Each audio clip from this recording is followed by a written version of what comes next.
The Tree Prince. Long ago there was a kingdom of trees who walked as men-beasts do now. The men-beasts of the land dwelled upon the plains in skin and bone huts. The Tree King was always wary of these tiny, short-lived creatures that scuttled about the land, changing it.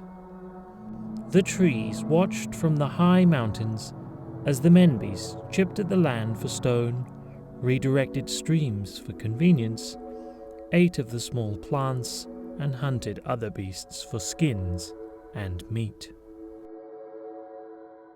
Men-beasts only grunted and snarled, never spoke. The prince of the trees watched the men-beasts play on the plains in the distance. He asked the king, why do the men-beasts not speak with the beauty of the wind? Child, those are simple animals, blind to the world around them. That's why they seek to change it constantly. If you do not listen to the winds, you cannot speak beautiful sounds. Could we not teach them? What would such destructive creatures do with such power? But they would see the beauty in the winds and stop trying to change things. They would learn to just be. No, child, it is better to leave them. We shall move the kingdom as always, not push back against the changing winds. The prince was not convinced. So one bright moonlit night, he walked out upon the plains to where the men-beasts had camped. The prince heard something he had not heard from the men-beasts before. He could not understand what it was. They were watching one of their own pretend to fall down and exhaling rapidly, even falling on their backs from exertion. The prince had never heard such joyous sounds, even from the trees. The men-beasts stopped as they saw the imposing mass of the tree prince looming over their camp, completely still. Many looked afraid. An elder grabbed and guided the prince's huge form into the circle of men-beasts. The elder grunted and moved like the wind, swaying as they got a bowl.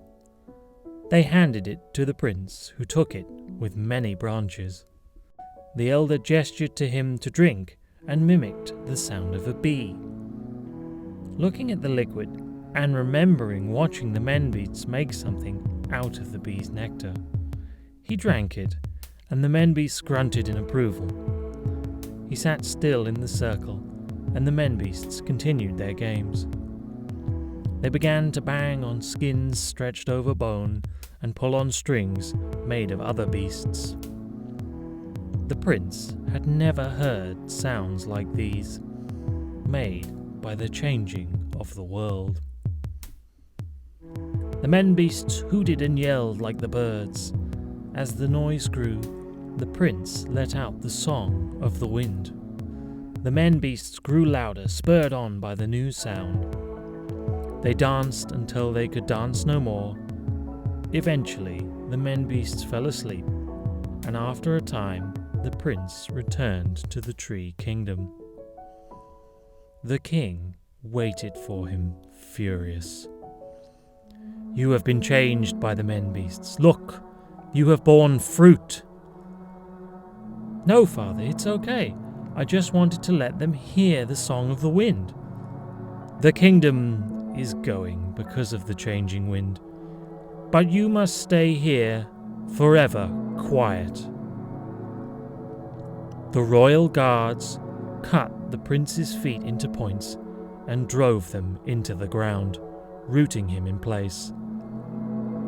The prince watched as the kingdom of the trees moved over the horizon, never to be seen again. The prince, stuck, became part of the land and watched the world change around him. The men-beasts change the lands as they pass. He tries to sing, but can only whisper.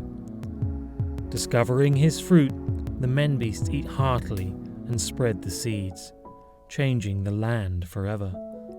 In time, they gain some of the wind through the fruit and begin to speak and even make beautiful sounds.